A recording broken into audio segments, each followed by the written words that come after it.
Alors la guerre, le budget et moi, ce n'est pas moi, hein, vous aurez compris, c'est bien Donald Trump dont il s'agit.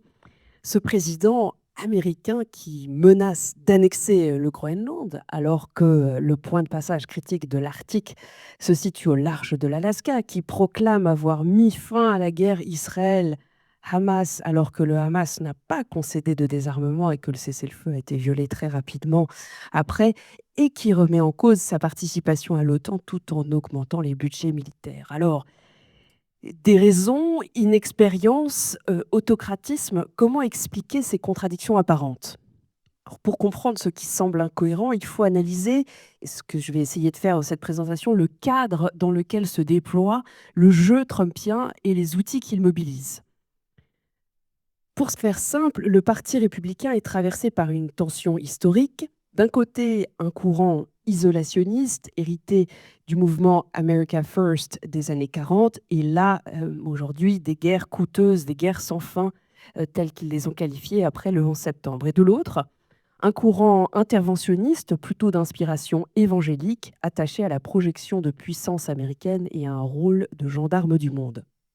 Et Donald Trump, en tant que président et leader des Républicains, ne peut pas choisir entre ces deux camps et il oscille en permanence entre ces deux tendances, et c'est ce qui explique ces revirements et ces ambiguïtés en matière de politique étrangère. Alors aujourd'hui, j'analyserai trois tactiques complémentaires déployées par Donald Trump. Alors la première, c'est la coercition à faible coût par les déclarations choc. La deuxième portera sur la bilatéralisation transactionnelle pour obtenir des accords commerciaux ou des investissements. Et enfin, la promesse d'un chauvinisme de la prospérité sous la bannière America First. Nous verrons comment ces manœuvres, si elles génèrent une instabilité systémique sur la scène internationale, sont utiles à la politique intérieure. Alors, voyons tout d'abord la coercition à faible coût. Alors, le pouvoir performatif de la parole est ici en jeu, et la première tactique de Donald Trump, vous l'avez tous constaté, c'est d'engager un rapport de force publiquement et oralement afin de projeter une image de puissance, mais sans pour autant s'engager en matière de ressources militaires. Donc l'un ou l'autre lui aliénerait un camp, hein. Les isolationnistes pourraient regretter un coût humain et financier, et les interventionnistes, par un silence, pourraient regretter une image de faiblesse. Alors, quelques exemples concrets ici. Alors, tout d'abord, Donald Trump se livre régulièrement à des ultimatums, mais non suivis de sanctions. Et la posture de Trump envers les leaders étrangers est, il est vrai, un théâtre permanent. Les menaces d'ultimatum envers le régime de Vladimir Poutine sont rapidement suivies de déclarations apaisantes, ce qui crée la confusion, et son attitude envers le président ukrainien Volodymyr Zelensky oscille également entre le chaud et le froid et transforme des enjeux stratégiques cruciaux comme le soutien militaire en une affaire de relations personnelles et de loyauté au chef. Je renvoie à son éviction spectaculaire du bureau ovale il y a quelques mois. Deuxième point ici, les victoires autoproclamées. Donald Trump excelle dans l'art de déclarer la victoire pour clore un débat. Alors, il a récemment déclaré avoir terminé 8 guerres en 8 mois. Donc, les spécialistes nous diront si toutes ces guerres ont véritablement existé, dont celle entre le Hamas et Israël. Et peu importe la réalité sur le terrain, la déclaration performative vise à satisfaire son électorat et toujours à définir un tempo médiatique. Enfin, les provocations territoriales, là, il faut se rappeler du début de son mandat, les déclarations tonitruantes sur l'annexion du Groenland, du Canada ou du canal de Panama ne sont bien sûr pas des projets politiques sérieux, mais ont beaucoup agité au moment de leur annonce. Et le but ici était de conforter une image disruptive, de tester les limites de ses interlocuteurs et de montrer à sa base qu'il peut tout dire, tout envisager et renforcer son image d'outsider qui brise les codes. Donc cette stratégie est en apparence inefficace en matière de politique étrangère, mais efficace pour continuer à fédérer son camp, même si souvent les déclarations remplacent les interventions, les tweets remplacent le déploiement de troupes. Mais c'est une façon pour Trump de se protéger, tout en maintenant une ambiguïté stratégique sur ses intentions réelles. Donc cette imprévisibilité apparente est, je crois, un calcul politique. Mais pour ce qui est de Donald Trump, on ne peut pas s'en tenir aux déclarations et il faut aussi regarder ce qu'il fait, ce qu'il veut apporter et rapporter aux États-Unis. Et c'est ce qui m'amène à mon deuxième point sur la bilatéralisation transactionnelle. Alors cette deuxième tactique, elle consiste à transformer les enjeux multilatéraux en relations bilatérales. Chaque interaction est réduite à une transaction commerciale. Bon, c'est l'application directe de The Art of the Deal, donc l'art du deal, à la géopolitique, donc le fameux ouvrage qu'il a rendu célèbre, une méthode qu'il a théorisée et pratiquée dans le monde des affaires. Et bien sûr, son objectif n'est pas de construire un consensus ou de renforcer un ordre international, mais bien d'obtenir des accords commerciaux, des investissements, faire des économies, bref, de faire rentrer l'argent dans les caisses. Alors, quelques exemples ici. Bien sûr, l'OTAN, en tant qu'Européens, nous y pensons spontanément. Trump ne critique pas tant l'alliance pour des raisons stratégiques, mais davantage pour des raisons comptables. Les alliés ne paieraient pas leur part, l'organisation coûterait trop cher aux États-Unis. Et la solution qu'il propose, c'est une pression sur les alliés pour augmenter leurs dépenses militaires, qui d'ailleurs se traduisent souvent par des achats d'équipements américains. Deuxième exemple qu'on peut citer ici, l'Arabie saoudite. Trump affirme avoir obtenu des promesses d'investissement à hauteur de 700 milliards de dollars, donc dans le domaine de l'armement, de l'IA, de l'énergie ou encore de la santé. Et cette collaboration avec un régime politique plutôt controversé apparaît, vu des États-Unis, pour un certain électorat, comme un bon investissement qui rapporte de l'argent et crée des emplois aux États-Unis. Enfin, bien sûr, vous en avez tous été témoins, les droits de douane, plutôt que de passer par les mécanismes classiques de l'Organisation mondiale du commerce, Trump impose unilatéralement des taxes sur les importations pour forcer ses partenaires à la table des négociations. Et on a vu, dès son retour au pouvoir, il a initié une série de mesures à l'encontre de l'UE, du Mexique, du Canada, de la Chine. Et ces taxes sont volontairement présentées aux premières intentions comme démesurées, apparaissent comme potentiellement catastrophiques à ceux qui en font l'objet. Mais Trump s'en sert pour mieux fonctionner ensuite avec un levier de négociation pour obtenir des concessions et rééquilibrer la balance commerciale des États-Unis. Et cette tactique, aussi brutale qu'elle apparaisse, permet de satisfaire simultanément deux publics. Donc pour les isolationnistes, elle valide la critique du mondialisme et des institutions internationales perçues comme contraires à la souveraineté nationale. Et pour les nationalistes économiques, elle promet des accords plus justes où l'Amérique gagnerait enfin après avoir été, entre guillemets, flouée. C'est ce que revendique Donald Trump, malgré le statut de première économie mondiale des États-Unis. Et cette bilatéralisation a un autre avantage pour Donald Trump, c'est qu'elle permet de revendiquer des victoires personnelles dans un cadre multilatéral. Les succès sont partagés et complexes et toujours nuancés, alors que dans un rapport bilatéral, Trump peut se présenter comme le chef qui a tordu la main de la Chine ou du Mexique pour coopérer. Alors évidemment, il y a des limites à cette approche. Elle érode la confiance au sein des alliances traditionnelles. Les Européens s'efforcent de constituer, de renforcer leur propre défense. Les Japonais, quant à eux, concèdent des milliards pour continuer à vendre leurs voitures aux Américains.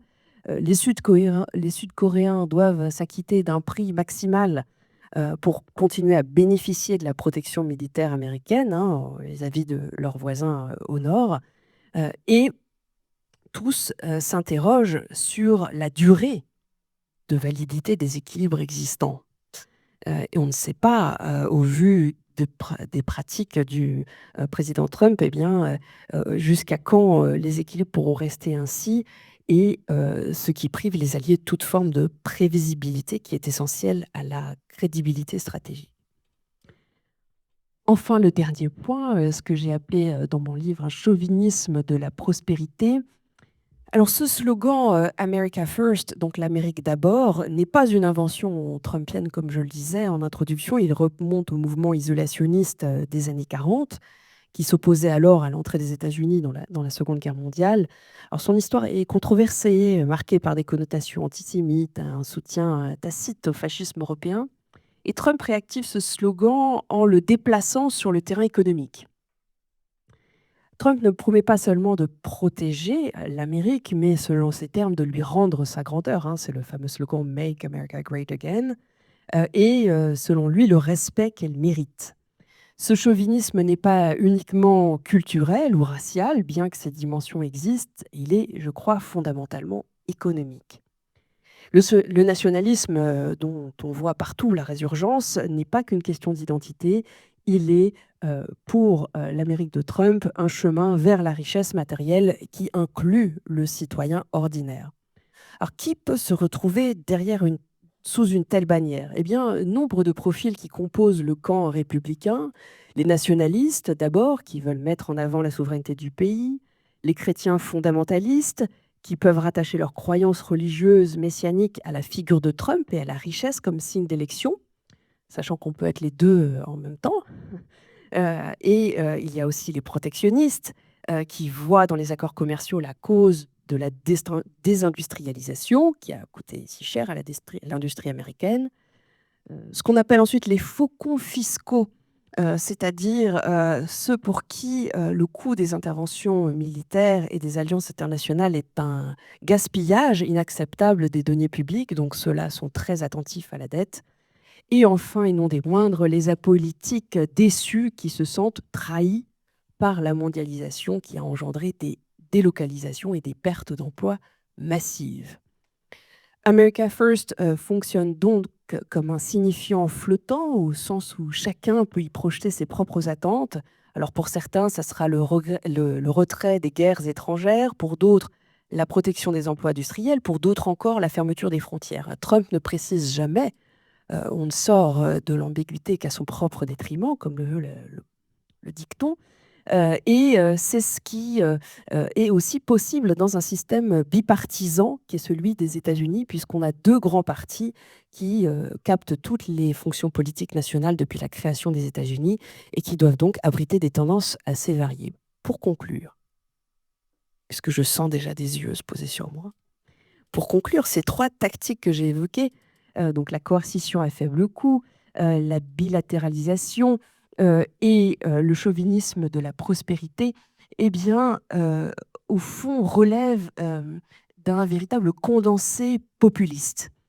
Ce style s'adresse directement au peuple contre les élites. Il repose sur un leadership charismatique qui prétend incarner le peuple. Il cultive l'affect et l'émotion plutôt que le principe de réalité ou la rationalité bureaucratique. Il est brutal, tribunicien, spectaculaire, mais il fonctionne politiquement en interne et il fonctionne politiquement en interne. Mais la contrepartie, c'est que cette efficacité domestique a un prix géopolitique considérable et cette imprévisibilité est une véritable source d'instabilité systémique. Les alliés ne peuvent plus compter sur la parole américaine et les adversaires sont incités à tester les limites réelles de la puissance américaine au-delà de la rhétorique.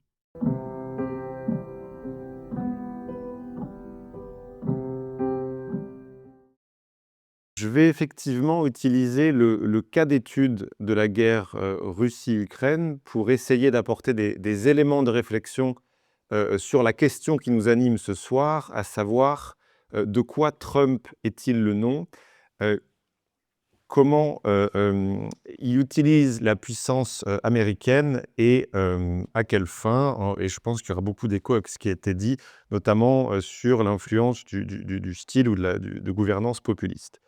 Heu, Plus précisément, je vais m'attacher d'abord à essayer de caractériser cette approche de la nouvelle administration américaine à l'égard du conflit Russie-Ukraine, avant que d'en examiner les ressorts, c'est-à-dire de réfléchir aux facteurs, qui la façonnent et qui l'influencent.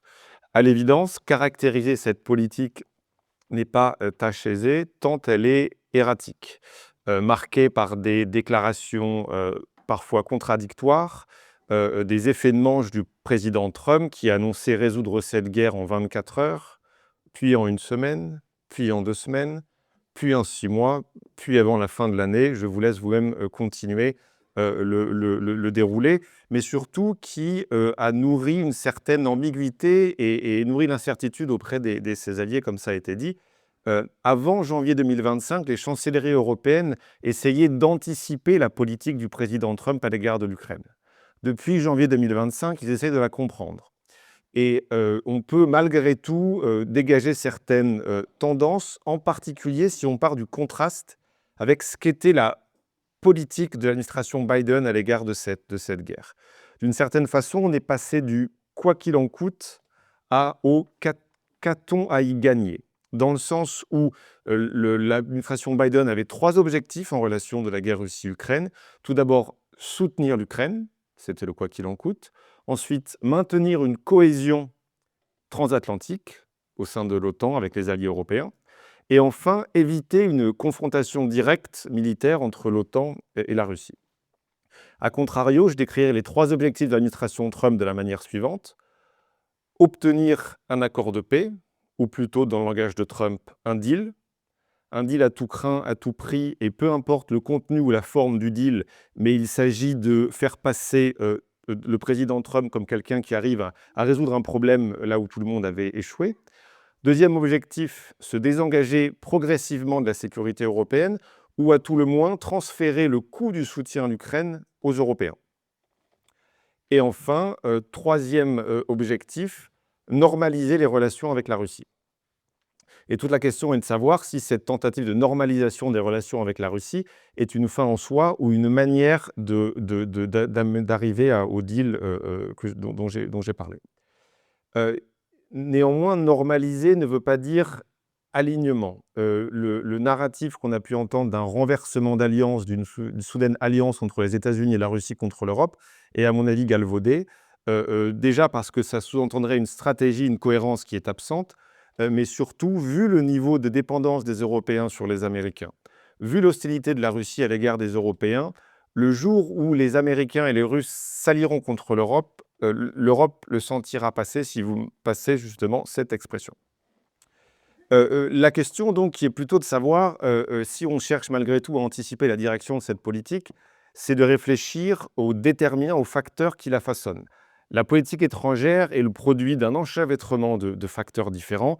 Il faut se méfier de ceux qui résument les choix de politique étrangère à l'histoire ou à la géographie. Il faut en général prendre en compte beaucoup d'autres facteurs, le système politique, le rôle du Congrès, par exemple, dans la politique étrangère américaine, ce qui nous échappe souvent en France, ou encore la sociologie des acteurs de politique étrangère. À mon sens, on peut identifier 4 facteurs en particulier qui sous-tendent la politique étrangère de l'administration Trump à l'égard du conflit Russie-Ukraine. Le premier concerne l'interprétation que l'administration Trump fait de la nature et des causes profondes du conflit, qui, pour cette administration, résulte non pas, comme on tend à le voir principalement en ce moment en Europe, à un modèle qui ressemble un peu à celui de la Seconde Guerre mondiale, c'est-à-dire celui d'un agresseur qui s'arrêtera au moment où il se heurtera à un mur. Et tant qu'on n'opposera pas du pouvoir à cette agression, la guerre continuera. Pour l'administration américaine, je pense qu'il voit plutôt ce conflit à travers le prisme de ce qu'était la Première Guerre mondiale, c'est-à-dire une spirale d'insécurité, de perceptions faussées, d'actions hostiles qui amènent et nourrissent un conflit constant. Et il est à mon avis utile de noter qu'il ne s'agit pas simplement d'une interprétation de l'administration, mais je dirais aussi qu'elle est plutôt dominante au sein de la communauté d'experts des Américains, de communauté d'experts américains. Deuxième facteur, à mon avis, qui sous-tend cette politique, il a trait aux objectifs stratégiques plus larges des États-Unis, sous Donald Trump, mais au-delà, qui cherchent à allouer certaines ressources qui étaient dédiées à la défense et à la sécurité européenne à d'autres théâtres. Alors, parler d'un désengagement soudain des États-Unis de la sécurité européenne serait exagéré, mais c'est en tout cas une direction claire. On voit notamment que Donald Trump souhaite plutôt réorienter ses ressources, par exemple, vers l'Amérique latine.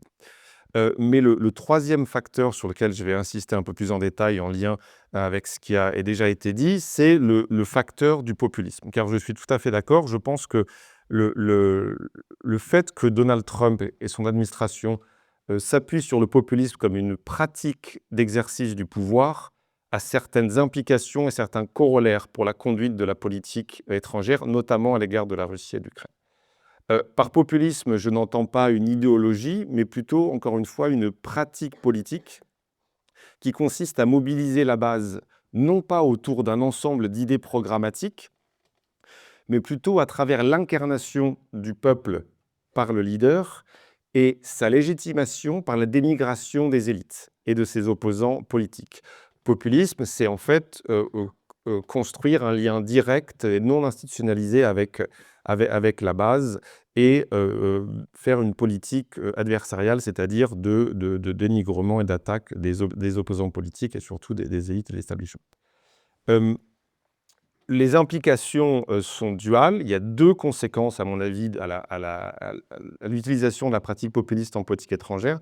La première, c'est ce qu'on pourrait appeler la politisation de la politique étrangère, c'est-à-dire la mise au service de la politique étrangère au service des objectifs de politique intérieure. Pour paraphraser Clausewitz, ça serait utiliser la politique étrangère comme la continuation de la politique intérieure par d'autres moyens. Puisque la mobilisation de la base ne se fait pas autour d'un programme, mais autour de l'aura du leader. Puisqu'il s'agit de cultiver un lien, mais qui n'est pas institutionnalisé à travers un parti, mais plutôt à travers des échanges sur les réseaux sociaux. En fait, la base de pouvoir du populisme est assez fébrile, assez instable. Et donc, le leader populiste doit constamment mobiliser cette base. Et exercer le pouvoir pour un leader populiste, c'est en fait être en campagne permanente. On le voit dans le cas de Trump et d'Ukraine, dans le sens où, si on lit ce que Donald Trump dit sur ce conflit, premièrement, il cherche à utiliser ce sujet de politique étrangère pour se différencier de ses prédécesseurs ou pour les attaquer. Je pense vraiment qu'il souhaite obtenir le prix Nobel de la paix. C'est pour ça effectivement, il fait la litanie des conflits qu'il a réglés. Alors, il triche un peu parce qu'il mélange les pays. Il a parlé, par exemple, d'avoir amené une paix entre l'Albanie et l'Azerbaïdjan. En fait, il voulait dire Arménie. Donc, forcément, quand on confond les pays, ça allonge la liste. Mais plus sérieusement, s'il est intéressé par ce prix Nobel de la paix, vous savez que c'est parce que Barack Obama l'a obtenu. Et ça, c'est quelque chose qui ne supporte pas. Au-delà de ça, il décrit cette guerre Russie-Ukraine comme la guerre de Joe Biden, qui, sous-entendu, peut nous inquiéter, nous, Européens, parce que c'est une façon aussi de s'en déresponsabiliser. Il n'aura aucun problème à s'en désintéresser le moment venu, puisqu'il décrit cette guerre comme la guerre de Joe Biden. Mais il ne s'agit pas simplement de se différencier de ses adversaires politiques à travers la politique étrangère, mais aussi de chercher à les affaiblir. Et on se souvient que durant le premier mandat de Donald Trump, l'administration Trump 1 a essayé de faire pression sur le gouvernement ukrainien pour qu'il mette en procès le fils de Joe Biden. Autre corollaire dans l'utilisation du populisme en politique étrangère, c'est la personnalisation de la politique étrangère. Encore une fois, puisqu'on mobilise la base à travers l'aura du leader, puisque les leaders populistes ont tendance à mettre à l'écart les diplomates de carrière, les ministères des Affaires étrangères, les conseillers qui ont une compétence plus technocratique, un savoir plus technocratique de la politique internationale, on se repose beaucoup plus sur le leader. Et donc, qui dit personnalisation, dit une plus grande influence des obsessions et des griefs personnels. Et pour Donald Trump, par exemple, on sait qu'il a une dent contre Zelensky depuis cette affaire que j'ai mentionnée, où Zelensky s'était refusé à se plier à ses injonctions pour mettre en procès le fils de Joe Biden. Personnalisation veut aussi dire plus grande influence des marottes personnelles que le président peut avoir sur un dossier.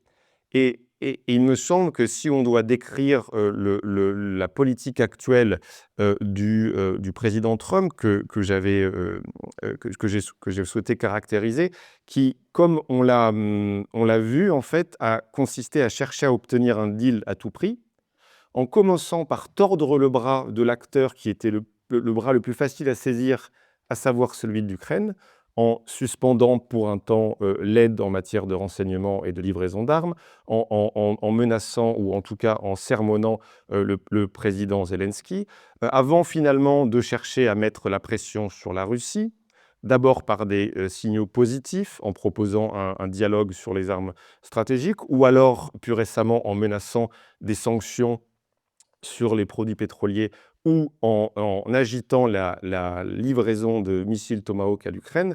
On sent en fait que Donald Trump abaisse des leviers et appuie sur des boutons en cherchant un petit peu la solution pour arracher un compromis, mais sans grande cohérence, un peu comme quelqu'un qui rentrerait dans un cockpit d'avion pour la première fois, qui n'aurait pas de manuel et qui essaye un petit peu de tâtonner pour faire démarrer l'appareil. Quand je parlais de marotte personnelle, il y a quand même certaines choses que l'on sait de Donald Trump, c'est qu'il aime vendre des armes, en tout cas que les entreprises américaines puissent vendre des armes, et vendre des hydrocarbures. Et donc, je pense que ce qui se passe, c'est qu'il va changer de politique sur la question ukrainienne en fonction du dernier conseiller dont il a eu le conseil, et qui parvient à le convaincre de prendre des mesures de rétorsion contre la Russie, mais non pas en expliquant au président qu'il s'agit de faire pression sur la Russie, mais plutôt en expliquant que ça sera l'occasion de, encore une fois, booster les ventes d'hydrocarbures ou d'armes des entreprises américaines. C'est cette personnalisation et cette politisation de la politique étrangère, et ça va être mon point de conclusion, évidemment,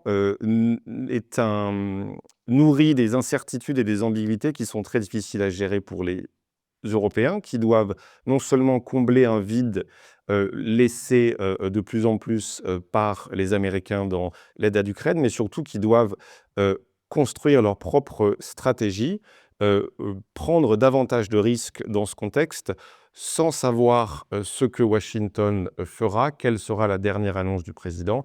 Et le mot de conclusion serait justement, si on veut essayer d'anticiper ce que pourra être l'annonce américaine demain sur la Russie ou l'Ukraine ou après-demain, il faut toujours chercher à revenir à cette idée de politisation et de comprendre comment ces décisions peuvent être vendues sur la scène de politique intérieure américaine. Et donc, en fait, il nous faut davantage d'experts de politique intérieure américaine.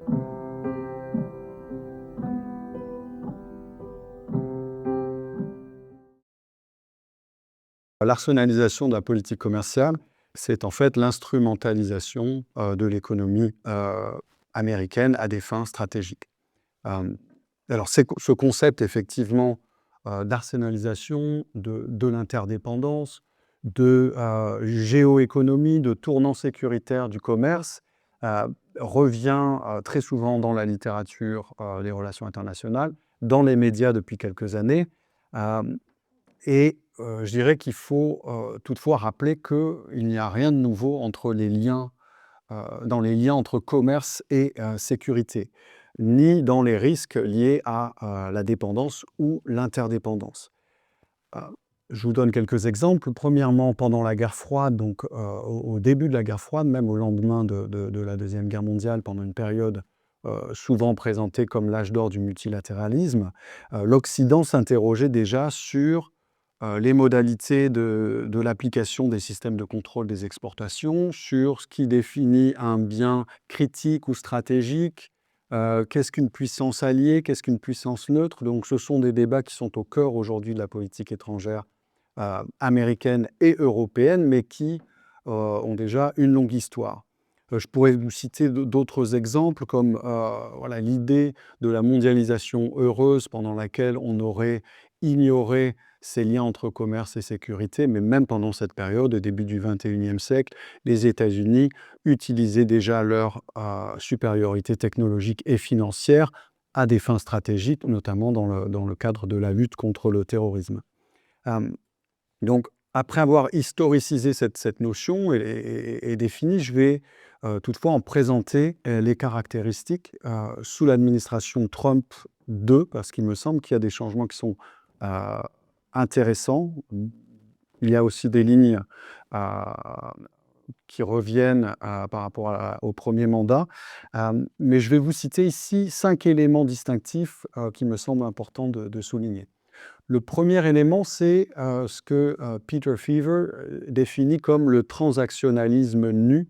Donc on a parlé tout à l'heure de cette dimension transactionnelle qui fait vraiment qui est vraiment la signature du président Trump. Donc ce transactionnalisme nu par lequel le président monnaie des droits de douane, non plus seulement pour obtenir des concessions commerciales, voire stratégiques, mais pour punir des partenaires en désaccord avec les priorités personnelles du président ou de son administration. Je souligne ici le cas du Brésil, qui se voit imposer des sanctions pour avoir condamné Jair Bolsonaro. Plus récemment, le Canada, pour avoir eu l'audace de citer Ronald Reagan pour critiquer le protectionnisme américain. Donc vous voyez qu'il s'agit ici d'un transactionnalisme qui met en parallèle des choses qui n'ont pas toujours été liées au commerce.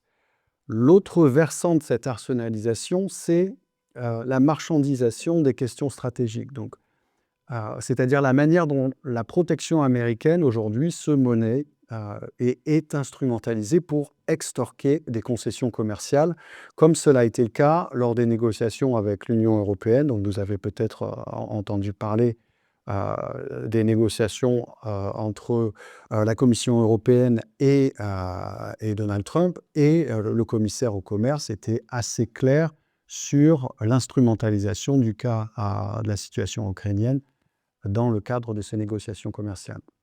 Je pourrais vous citer également les négociations en Ukraine et l'accord, alors qui reste encore assez flou, sur l'exploitation des minerais en Ukraine. Donc, deux exemples parmi d'autres, Elisa citait tout à l'heure le cas de la Corée, voilà, qui montrent que les États-Unis, aujourd'hui, la protection a un coût. Et donc, on parle ici aussi d'arsenalisation ou inversement de marchandisation de la puissance militaire américaine. Le troisième point, c'est la manière dont cette arsenalisation s'oppose frontalement aux institutions multilatérales.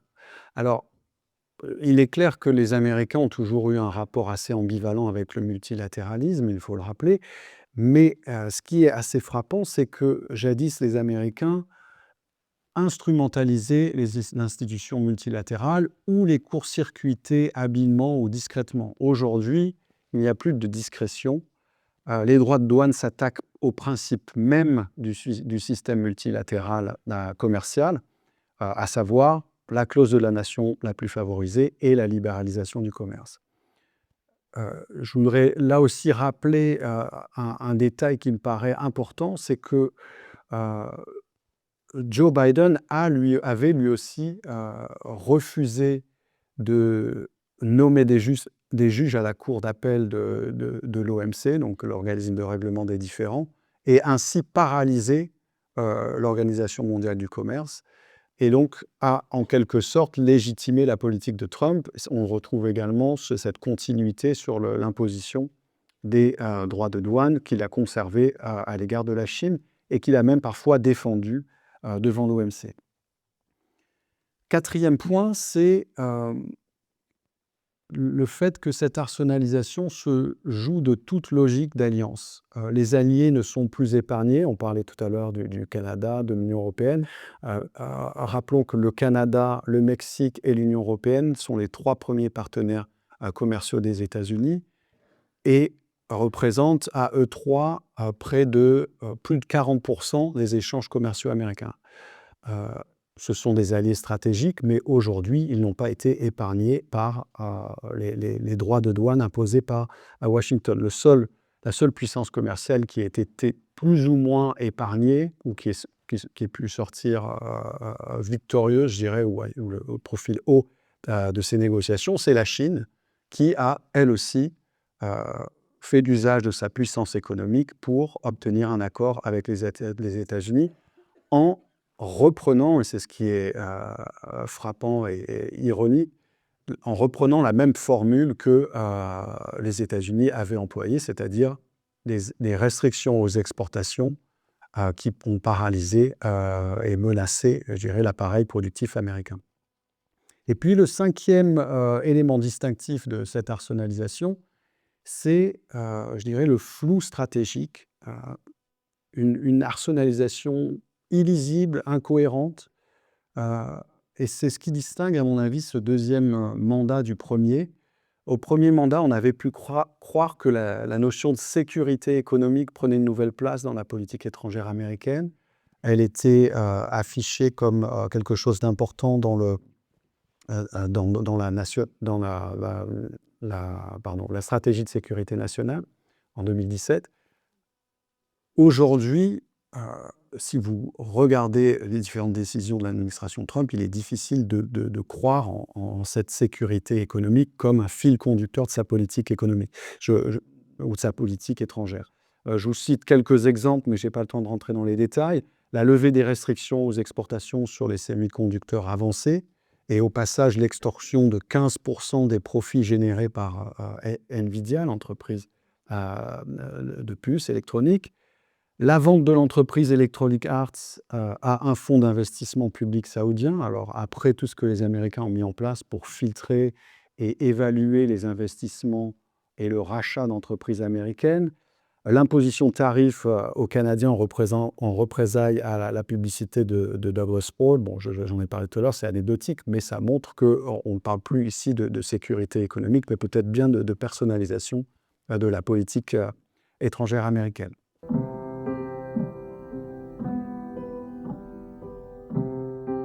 Alors c'est là où il faut distinguer les mythes des réalités du déclin américain. D'une part, il est vrai que si on regarde un certain nombre d'indicateurs, on se rend compte qu'il y a un réel déclin relatif des États-Unis face à la Chine. Je peux vous citer un certain nombre au moins 2 sources qui me paraissent particulièrement pertinentes. La première, c'est un rapport qui a été publié c'est en 2024 par l'Australian Strategic Policy Institute et qui comparait la Chine et les États-Unis en termes de leadership économique sur 64 technologies jugées critiques. Sur les 64, au début du XXIe siècle, les États-Unis dominaient 60 secteurs, donc des technologies comme l'intelligence artificielle, les matériaux avancés, l'énergie, etc. Donc les États-Unis, il y a 20 ans, dominaient 60 des 64 secteurs étudiés. 20 ans plus tard, la Chine est passée en tête devant les États-Unis sur 52 de ces secteurs sur 64. Donc vous voyez le chemin parcouru et le déclin technologique relatif des États-Unis face à la puissance chinoise. Le deuxième élément factuel qui me semble important de souligner, c'est la géographie du commerce international. Là encore, en l'espace de 20 ans, un bouleversement du système économique international que l'on connaît grâce à l'essor de la Chine, mais qu'on peut visualiser en regardant avec qui échangent plus les pays du monde. Est-ce que c'est la Chine ou est-ce que c'est les États-Unis? Le Lowy Institute a publié des cartes donc sur chaque année et qui montrent l'évolution, le changement et la perte de leadership des États-Unis. Donc au début et ce changement se fait de manière progressive et on observe vraiment de manière très visuelle la manière dont un continent après l'autre tombe sous la domination de la Chine. La première décennie du XXIe siècle, c'est l'Asie et l'Afrique qui progressivement se tournent vers la Chine. La deuxième décennie, c'est l'Amérique latine qui échange de plus en plus avec la Chine, alors qu'avant, on le sait, les États-Unis étaient dominants sur l'hémisphère occidental. Et plus étonnamment encore, depuis 5 ans, l'Europe commence à devenir plus rouge. Alors les États-Unis sont en bleu, la primauté commerciale des États-Unis est en bleu, la primauté commerciale de la Chine est en rouge. Et depuis 5 ans, on observe que les liens entre la Chine et l'Europe ont énormément progressé. La Chine devient le premier partenaire de l'Europe. Alors, pas toute l'Europe, mais progressivement, on voit un glissement de 2019 à 2023. Ces chiffres sont confirmés, alors ces cartes s'arrêtent en 2023, mais peuvent être complétés avec un article qui est paru cette semaine dans le New York Times, qui évaluait aussi l'impact de ces relations, de ces tarifs douaniers imposés par Donald Trump sur les échanges commerciaux. Et ce qui est certain, c'est que cette arsenalisation profite à la Chine dans la mesure où beaucoup de pays se tournent alors, prennent un certain nombre de mesures pour leur souveraineté économique, soit par effet de coupe de détournement des échanges, se voient accueillir de plus en plus d'importations chinoises. Parce que si les exportations chinoises ne vont pas vers les États-Unis, elles doivent aller quelque part. Et donc, les énergies renouvelables, les panneaux solaires, les véhicules électriques, l'acier chinois qui aujourd'hui au kilo coûte moins cher que l'eau en bouteille. Donc cet acier doit aller quelque part et il inonde donc les marchés mondiaux au détriment des entreprises américaines. Donc je dirais que l'impact de CETA, est-ce que c'est soutenable sur le plan intérieur? On aura peut-être le temps d'en reparler, mais je sais que le temps m'est compté. Sur le plan intérieur, c'est encore, il y a quelques signes de ralentissement de l'économie. L'inflation n'est pas encore criante, je dirais, mais sur le plan extérieur, ce qui est certain, c'est que cette arsenalisation se traduit par une perte de leadership des États-Unis au profit de la Chine.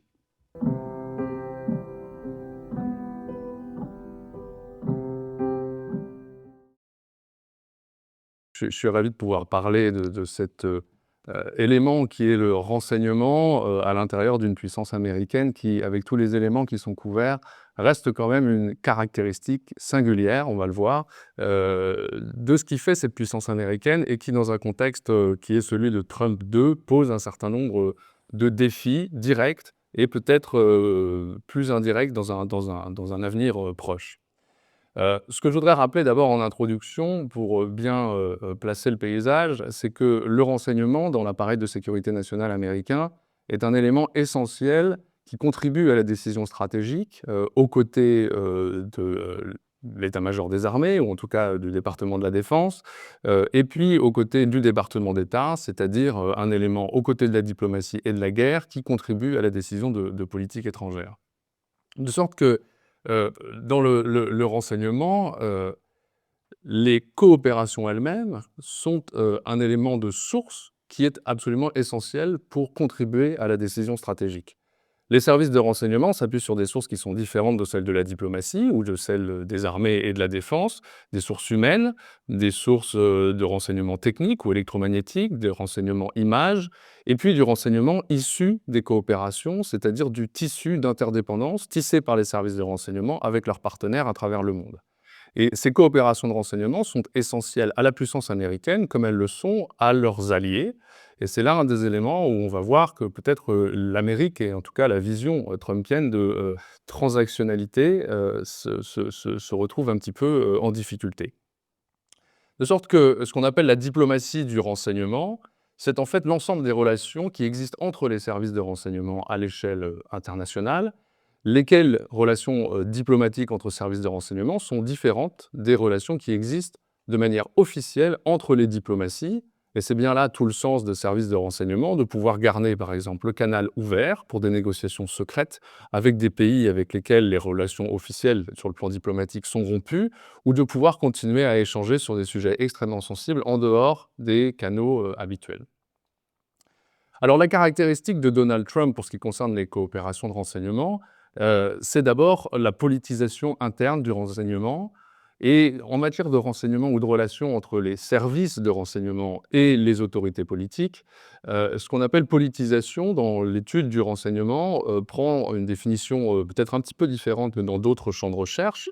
En fait, la politisation en matière de renseignement, elle peut se définir de trois manières différentes. La première, c'est un usage par les autorités politiques des sources de renseignement que j'ai évoquées tout à l'heure à des fins détournées de leur signification, ou en tout cas de ce que ces sources disent. Un des cas célèbres, c'est par exemple Irak en 2003, avec une source humaine de bonne qualité, mais assez peu recoupée, qui a été utilisée à des fins de manipulation d'un agenda politique. C'est une première forme de politisation.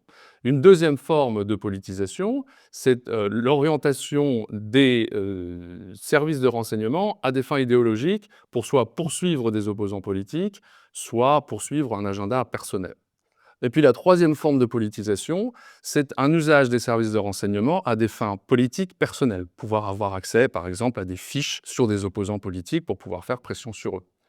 De sorte que dans le cas de Trump 2, les trois types de politisation sont à l'œuvre. Et si la politisation n'est pas un phénomène fondamentalement nouveau dans la relation entre politique et services de renseignement, dans le cas de Donald Trump, elle se manifeste de trois manières différentes et elle impacte directement les services. D'abord, dans la réorientation des priorités du renseignement, et c'est là où ça fait un écho avec ce que disait David, c'est-à-dire l'indexation des enjeux de politique étrangère sur des enjeux de politique intérieure. Donald Trump a réorienté les priorités du renseignement américain à travers en priorisant davantage des enjeux de politique intérieure, que ce soit la criminalité organisée, le trafic de drogue ou l'immigration. Ce sont des enjeux qui sont directement liés à la politique intérieure et qui, pour les services, nécessitent de réorienter les sources que je mentionnais tout à l'heure, c'est-à-dire les capteurs, c'est-à-dire en fait l'ensemble des dispositifs techniques, humains, qui, à défaut de pouvoir travailler sur les autres types de sources, ou en tout cas les autres types de menaces, se retrouvent priorisés sur ces enjeux. Donc l'orientation du renseignement, elle est à la fois naturelle, mais en même temps, tournée vers des enjeux de politique étrangère, elle pose un sujet, notamment lorsqu'il s'agit de mobiliser des services de renseignement extérieurs. J'y reviendrai. Le deuxième élément de politisation, c'est bien sûr la mise en cause des évaluations et l'éviction d'évaluations discordantes et des personnes au sein des services de renseignement qui font remonter des évaluations discordantes avec la ligne politique du président Trump. Il y avait déjà eu, bien sûr, dans le cas de la première présidence de Trump, un ensemble de cas, notamment de désaccords sur l'évaluation du programme iranien ou sur la politique à mener en Syrie, des évaluations remontées notamment par la CIA. Mais on voit dans ce second mandat que cette politisation prend des formes beaucoup plus agressives avec, par exemple, l'éviction des personnels qui ont publié le rapport au sein de l'ODNI qui portait sur le gang Tren de Aragua et qui, en fait, n'établissait pas de lien direct entre le gouvernement vénézuélien et ce gang. Et cette évaluation, issue des sources et du renseignement américain, n'a pas plu à Donald Trump. Et donc, Tulsi Gabbard, l'ODNI, a licencié les personnels qui en étaient à l'œuvre. Ce phénomène, il se distingue entre les différentes agences de renseignement, entre le FBI, la CIA et l'ODNI, de manière très marquée avec une personnalité comme Kash Patel au sein du FBI. On constate une politisation extrêmement forte et finalement une chasse à l'ensemble des personnels au sein du FBI qui ont travaillé sur des dossiers directement en lien avec la personnalité de Donald Trump, que ce soit ses affaires de mœurs, que ce soit ses affaires liées au Capitole et à la prise du Capitole. Et dans la presse encore aujourd'hui ou hier, je voyais que Kash Patel avait là encore viré un ensemble de personnel qui avait été identifié comme ayant participé aux investigations sur la prise du Capitole. Donc le FBI a de toute évidence affaire à une politisation extrêmement forte. C'est plus difficile de l'évaluer dans le cas de la CIA, même si, à travers le Dodge en particulier, la CIA a participé à l'éviction d'un ensemble de personnel en son sein.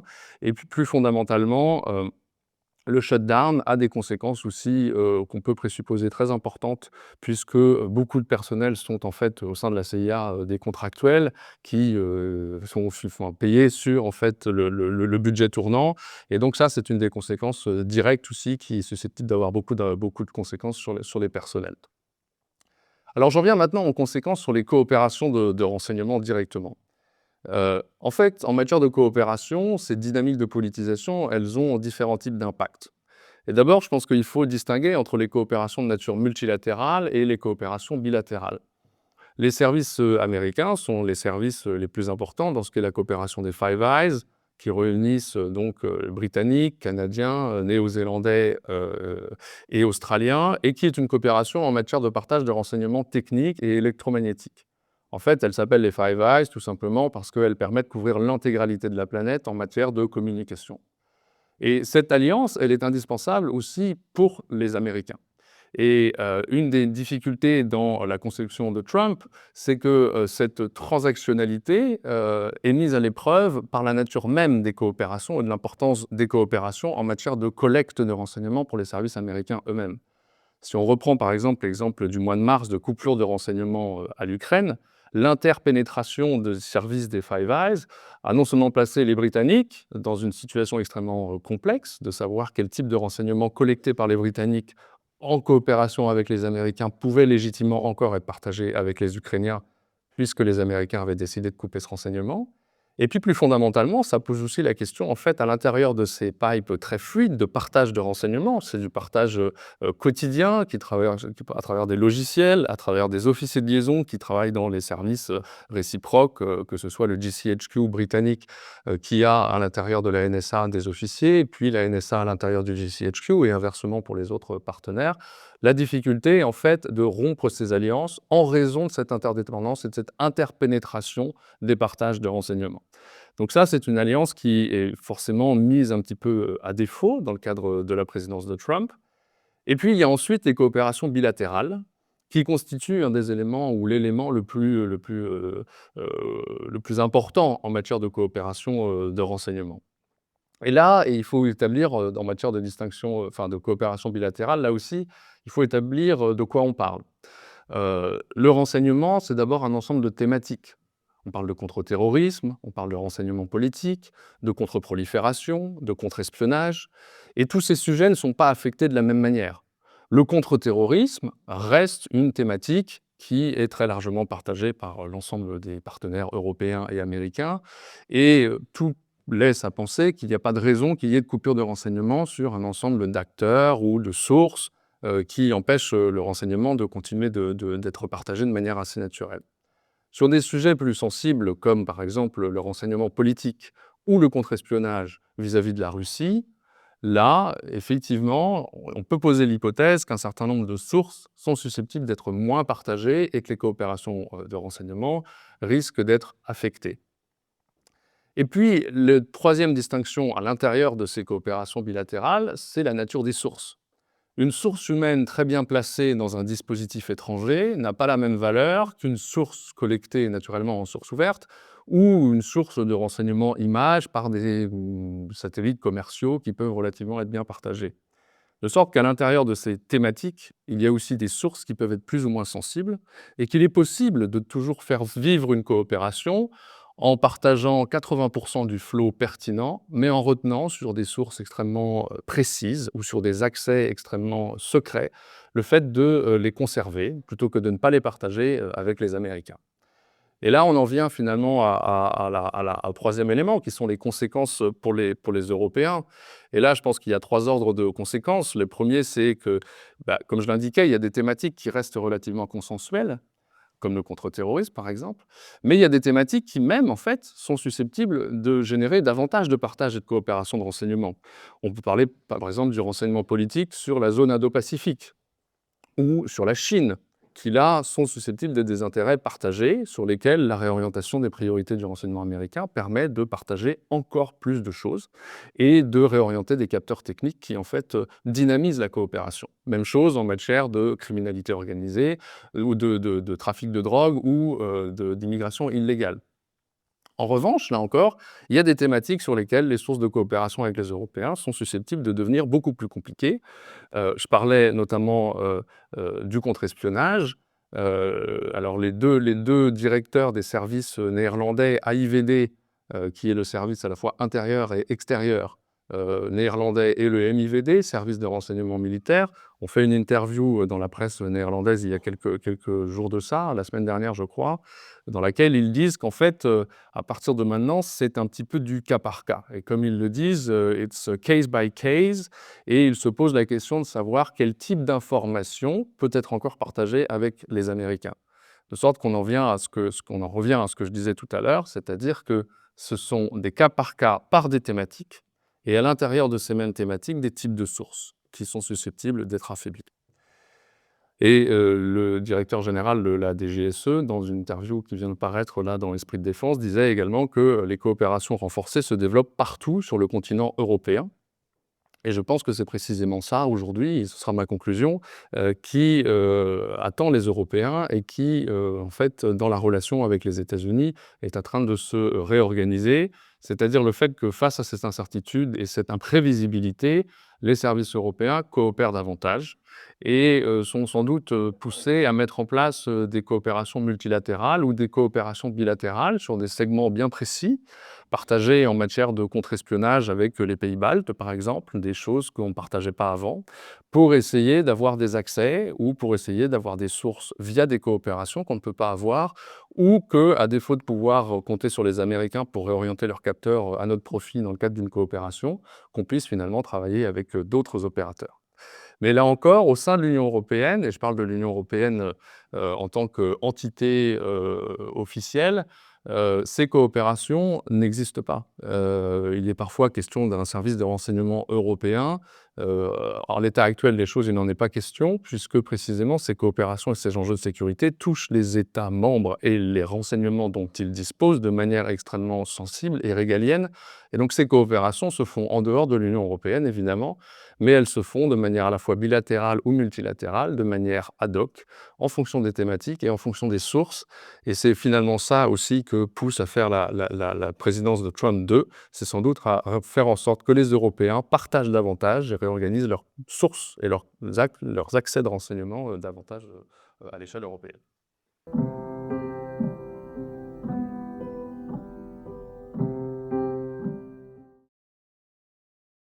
Alors, cher Père Louise, tout d'abord, permettez-moi de vous remercier et de remercier notre maître des cérémonies pour nous avoir si bien accueillis, avoir si bien organisé cette conférence et avoir mis en valeur à la fois l'IRSEM et l'Observatoire de la politique extérieure américaine que nous dirigeons avec Jean-Baptiste Velu, qui a eu l'occasion de s'exprimer. Je remercie aussi mes collègues et le public venu nombreux, ainsi que nos fidèles soutiens de l'Observatoire de la politique extérieure américaine. Alors, nous nous sommes posé la question d'une puissance prédatrice ou en péril pour cette conférence. Eh bien moi, j'aimerais, puisqu'il me revient le propos conclusif en moins de 10 minutes pour que notre public ne soit pas frustré, j'aimerais vous parler finalement de ce modèle américain et de la projection de ce modèle. Comment il se projette et que veut-il projeter? Quelles valeurs? Puisque nous assistons indubitablement à un véritable changement de paradigme. Et c'est pour ça que j'ai osé ce propos et ce titre à partir de travaux que j'ai pas mal maîtrisés pendant ma carrière académique et qui touchent au soft power américain et aux travaux de Joseph Nye, qui nous a quittés donc en mars dernier. Et il semblerait que la position de Nye et des démocrates qu'il a longtemps soutenus soit complètement dévoyée par l'administration Trump, qui utilise finalement plutôt du sharp power, terme que l'on emploie et que je définirai très précisément, cher maître de cérémonie, qu'il dévoie donc de la même manière que le ferait peut-être un certain nombre de ses compétiteurs stratégiques. Donc tout cela n'est pas finalement si paradoxal avec Trump, mais ça peut paraître paradoxal quand on est de ce côté de l'Atlantique. Donc mon propos, c'est que nous avons ici une puissance qui change de nature. Effectivement, pendant plus de 70 ans, la puissance américaine reposait sur une promesse. L'Amérique n'impose pas seulement sa force, elle inspire le monde. Sa puissance se déployait sur un imaginaire d'ouverture, la liberté, l'innovation, l'optimisme démocratique. Hollywood, les universités, bien évidemment, et puis aussi mes objets d'études, Voice of America, les bourses Fulbright, la société civile internationale. Tout cela incarnait une stratégie d'influence où l'attraction valait autant que la contrainte. Or, aujourd'hui, ce paradigme se défait. Le retour de Donald Trump au pouvoir n'a pas simplement ravivé une rhétorique populiste, ni réactivé une politique étrangère transactionnelle dont il a été question. Il a redéfini la matrice cognitive du rapport américain au monde, car l'Amérique ne cherche plus à être un modèle universel, elle se conçoit désormais comme une citadelle civilisationnelle, un camp idéologique entouré d'ennemis culturels, politiques et symboliques.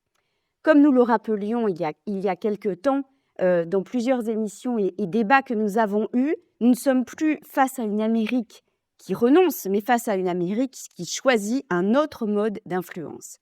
Ce basculement est fondamental car il touche au cœur de l'identité stratégique américaine, selon moi. L'Amérique ne veut plus séduire, elle veut cliver, mobiliser, polariser. Et c'est ce changement de nature plus que de politique que je propose d'explorer. Donc on est dans une fin assumée du soft power américain, puisque la voie institutionnelle se tait, Un événement qui marque ce tournant auquel je fais allusion, c'est bien évidemment en mars dernier, 2025, dès le début du mandat de Trump, une des premières mesures phares, les journalistes de Voice of America, de Radio Free Europe, de Radio Free Asia et de Radio Marty se sont vus donc privés de budget et également de postes tout simplement renvoyés. Et tout cela fait le lien avec ce que nous avons dit sur la purge de l'appareil d'État, la transformation de l'appareil d'État américain qui se fait de l'intérieur parce qu'il y a politisation, mais aussi qui impacte les enjeux extérieurs. Donc ce geste spectaculaire, de mon point de vue et de mon biais d'américaniste spécialiste donc des stratégies de l'information et de l'influence, ne s'explique ni par un impératif budgétaire, ni par un caprice ponctuel. Il constitue un acte de doctrine. L'État américain renonce délibérément à la parole institutionnelle internationale. Et ce qui s'éteint ici, ce n'est pas une administration, c'est la voix d'un projet politique mondial. Donc, pendant des générations, les médias d'État américains en particulier ont incarné la promesse américaine de transparence, de pluralisme, de contre-propagande démocratique, osons le terme. Leur mise en sommeil signifie que l'Amérique n'entend plus défendre un récit universel, elle choisit de ne plus offrir un espace de médiation, elle ne parle plus pour convaincre, mais pour affirmer. Et ce silence n'est pas retrait, mais repositionnement.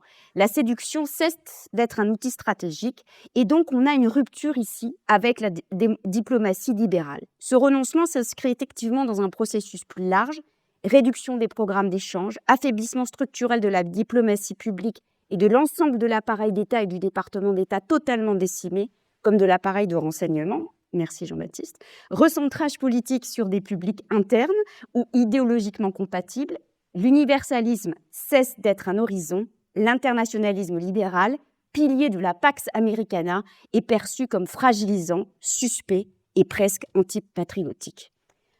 Et ce qui m'a fait parler de loyauté parce que je trouve qu'on n'en a pas assez parlé pendant cette conférence. Ainsi, le soft power n'est pas mort de faiblesse, il a été débranché, selon moi. Il est désormais vu comme un outil d'élite globalisé plutôt que comme un instrument stratégique national et l'Amérique ne veut plus convaincre le monde, elle veut s'en protéger et l'influencer différemment. Donc on assiste véritablement à une privatisation de la parole d'État. Le centre de gravité se déplace et lorsqu'un État renonce à sa parole, il faut observer qui parle à sa place. Et c'est mon objet. Dans l'Amérique trumpienne, la communication officielle se déplace vers des plateformes privées, des entrepreneurs politiques, des influenceurs idéologiques qu'on retrouve même à la tête du FBI parfois. Truth Social devient un canal quasi institutionnel. Elon Musk et X, qui reviennent en grâce d'ailleurs, deviennent une infrastructure diplomatique officieuse. Steve Bannon, Charlie Kirk, la galaxie conservatrice militante deviennent des agents d'influence non étatiques. Et ce ne sont pas des relais de l'État, ils en deviennent des substituts. La parole présidentielle cesse d'être médiée par l'État, elle est désintermédiée, désinstitutionnalisée, personnalisée, émotionnelle. Ce n'est plus la diplomatie du département d'État, c'est la diplomatie de la viralité, celle des réseaux sociaux que j'aime tant à regarder. Donc nous sommes dans un système émotionnel plus qu'institutionnel. Ce déplacement incarne une nouvelle logique selon moi. La communication ne vise plus à persuader mais à mobiliser. Elle fonctionne par loyauté affective, par indignation, par amplification algorithmique. Le public n'est plus l'humanité, il est la communauté fidèle. Le message n'est plus argumentatif, il est identitaire. La validation ne vient plus des terres diplomatiques, mais des réactions numériques. Et ainsi, la vérité géopolitique se fabrique en temps réel au gré des impulsions politiques et des flux émotionnels. Nous entrons donc dans une forme de diplomatie post-institutionnelle, me semble-t-il, et nous assistons à l'émergence d'un sharp power civilisationnel, ce qui est mon argument. Donc nous passons de l'attraction à la fracture. Dans la littérature stratégique, je rappelle que le sharp power désigne la capacité à influencer par la subversion, la perturbation, la manipulation. Ce concept, d'abord appliqué à la Chine ou à la Russie, devient sous Trump un outil américain de politique interne-externe. L'objectif n'est plus d'inspirer le monde, mais de désorganiser l'espace cognitif, de polariser, de faire douter et de saturer. Nous assistons donc à un basculement et l'influence n'est plus un pont, elle devient un champ de bataille. L'affect donc supplante la raison, le réflexe l'emporte sur l'analyse, l'émotion prime sur la nuance et l'Amérique ne propose plus un modèle démocratique, elle exporte une guerre culturelle mondiale. Donc, nous sommes dans le récit civilisationnel. Cette stratégie repose sur un récit simple et puissant, une civilisation assiégée, menacée par des élites cosmopolites, des ennemis intérieurs, des idéologies étrangères, qu'on les nomme woke, globalistes, marxistes, culturels, socialistes. L'opposition n'est plus politique mais civilisationnelle et l'alliance n'est plus diplomatique mais identitaire. Ce n'est plus rejoignez-nous, c'est combattez avec nous. Ce modèle n'est pas exporté comme un idéal, il se propage comme une logique et il ne convertit pas, il réveille, il exacerbe, il fédère des colères latentes. Donc, je conclurai cette réflexion de clôture, si vous le permettez, cher maître des cérémonies, avant de revenir sur plein de questions de notre public venu nombreux. Ce que nous observons avec Trump 2.0, ce n'est pas la fin de la puissance américaine, c'est la mutation de sa nature. La superpuissance ne tente plus d'être aimée. Elle cherche à être suivie et crainte à l'intérieur de sa communauté ou de son camp. Le monde libre n'est plus un projet collectif, il devient un périmètre loyaliste. Et face à cette révolution, l'enjeu pour l'Europe, et plus largement pour les démocraties libérales, j'insiste, n'est pas seulement stratégique, il est épistémique, culturel, civilisationnel. Nous devons défendre la possibilité d'un espace public commun, d'une parole vérifiable, d'une diplomatie de la pluralité, d'une souveraineté cognitive fondée sur la nuance et la responsabilité. Le contraire de la polarisation n'est pas la neutralité, c'est la construction active en commun de récits peut-être mobilisateurs et qui pourront contrer celui qui est ici porté par les États-Unis. Donc la question n'est pas qui gagnera la bataille de l'influence, la question est serons-nous encore capables de parler ensemble dans un monde où la parole tente à devenir un instrument de guerre culturelle permanente. Ce défi est immense, mais c'est précisément parce qu'il est immense qu'il est décisif. La démocratie n'est pas un État, elle est une conversation, et si cette conversation disparaît, si le langage commun se dissout entre alliés, si la parole devient pure arme, alors c'est l'idée même de la démocratie qui vacille. Notre responsabilité à tous n'est pas seulement d'y répondre, elle est de préserver la possibilité de cette réponse. Merci, Madame Baud-Kessard. Merci à tous les intervenants. Merci aussi à James Le Breton pour la vidéo et Alexandre Lambert pour la prise de son.